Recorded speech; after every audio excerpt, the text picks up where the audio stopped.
Pernahkah kalian membayangkan bangun di suatu pagi, meraih ponsel, dan tidak ada apa-apa? Tidak ada notifikasi Instagram, tidak ada pesan WhatsApp dari teman, bahkan tidak ada berita terbaru di portal online. Kosong, sunyi. Hari ini, kita akan melakukan sebuah eksperimen pikiran yang sedikit ekstrim. Bagaimana jika internet mati selamanya? Apa yang akan terjadi pada dunia kita? Mari kita jelajahi bersama. Kalian mungkin berpikir, paling cuma bosan sehari. Tapi kenyataannya jauh lebih rumit dari itu. Mari kita lihat datanya.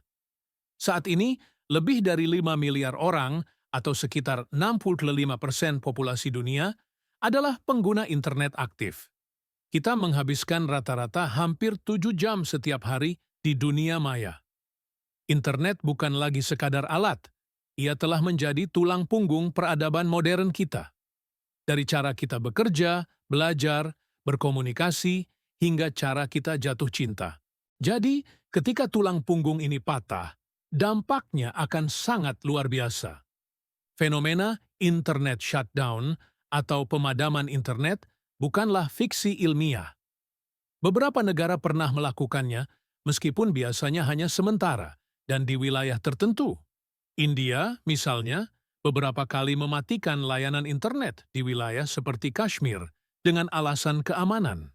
Korea Utara adalah contoh ekstrim di mana akses internet sangat terbatas dan dikontrol ketat oleh pemerintah, menciptakan sebuah realitas alternatif bagi warganya. Di Ethiopia, internet pernah dipadamkan selama masa ujian nasional untuk mencegah kecurangan. Kejadian-kejadian ini memberi kita gambaran kecil, sepotong puzzle, tentang kekacauan yang bisa terjadi. Sekarang, mari kita perbesar skalanya. Bayangkan internet mati total di seluruh dunia. Apa dampak langsungnya? Pertama, dan yang paling mengerikan, adalah kehancuran ekonomi global. Pasar saham akan runtuh dalam hitungan menit. Seluruh sistem perbankan modern, dari transfer antar bank, pembayaran kartu kredit, hingga mesin ATM, bergantung pada jaringan internet. Tanpa itu, uang kalian di bank secara efektif akan membeku. Perdagangan internasional akan berhenti total. Rantai pasokan global yang mengirimkan makanan, obat-obatan, dan barang-barang penting lainnya akan putus. Pelabuhan dan bandara akan lumpuh karena sistem logistik dan kontrol, lalu lintas udara modern, semuanya terkomputerisasi dan terhubung. Krisis ekonomi tahun 1929 akan terlihat seperti taman kanak-kanak dibandingkan dengan ini. Lalu, bagaimana dengan komunikasi? Ucapkan selamat tinggal pada panggilan video dengan keluarga di luar negeri, pesan instan, dan email. Kita akan kembali ke era surat menyurat dan telepon rumah. Jika jaringan teleponnya masih berfungsi, karena banyak infrastruktur telekomunikasi modern juga mengandalkan protokol internet.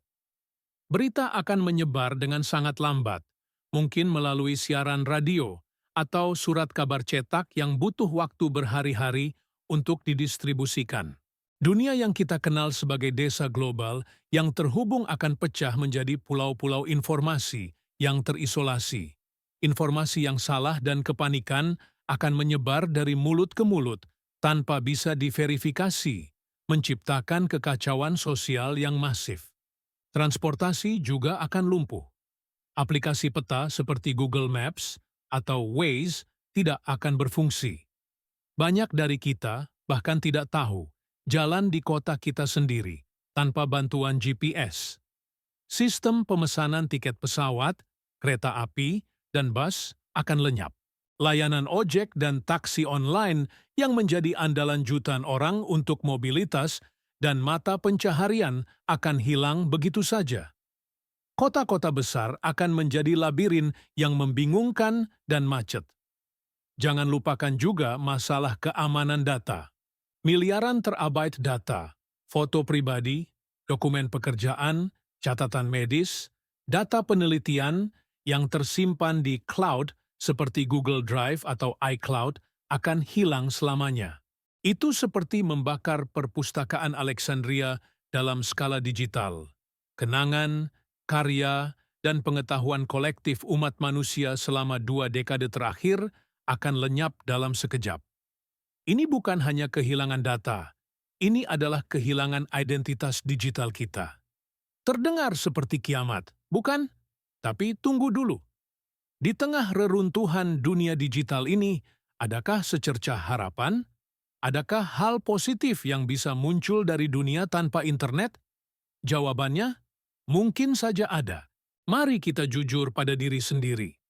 Berapa banyak waktu yang kita habiskan untuk scrolling tanpa tujuan? Internet, dengan segala keajaibannya, juga merupakan mesin pengalih perhatian terbesar yang pernah diciptakan. Tanpa godaan notifikasi dan feed yang tak berujung, banyak orang mungkin akan menemukan bahwa produktivitas mereka di tempat kerja justru meningkat. Kita akan fokus pada satu tugas pada satu waktu.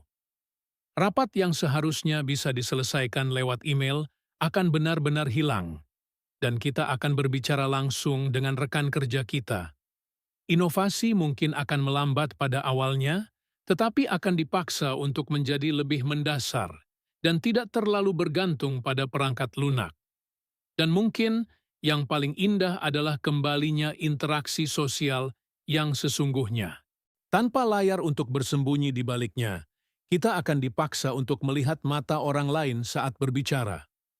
Makan malam keluarga akan diisi dengan obrolan, bukan dengan suara ketukan jari di layar ponsel.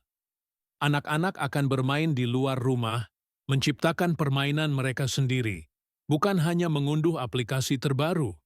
Komunitas lokal akan menjadi lebih kuat. Kita akan lebih mengenal tetangga kita, berbagi informasi, saling membantu, karena kita semua berada dalam perahu yang sama. Ruang-ruang publik seperti taman, perpustakaan, dan kedai kopi akan kembali menjadi pusat kehidupan sosial, tempat orang-orang benar-benar bertemu dan berinteraksi. Kita mungkin akan menemukan kembali seni percakapan yang hilang. Kesehatan mental kita juga mungkin membaik. Kita akan terbebas dari tekanan untuk menampilkan kehidupan yang sempurna di media sosial, bebas dari perbandingan sosial yang konstan, dan bebas dari bombardir berita buruk 24 jam yang memicu kecemasan. Kita akan memiliki lebih banyak waktu untuk hobi, membaca buku fisik, berolahraga, atau sekadar duduk diam dan merenung. Kebosanan yang selama ini kita takuti mungkin justru akan menjadi sumber kreativitas terbesar.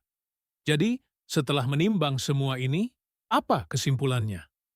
Apakah dunia tanpa internet adalah sebuah mimpi buruk distopia, atau justru sebuah utopia yang menyelamatkan kita dari diri kita sendiri? Jawabannya, seperti biasa, berada di tengah-tengah. Kehilangan internet secara tiba-tiba dan total akan menjadi bencana katastrofik yang tak terbayangkan bagi peradaban modern kita. Masyarakat akan runtuh, namun eksperimen pikiran ini memaksa kita untuk merenung.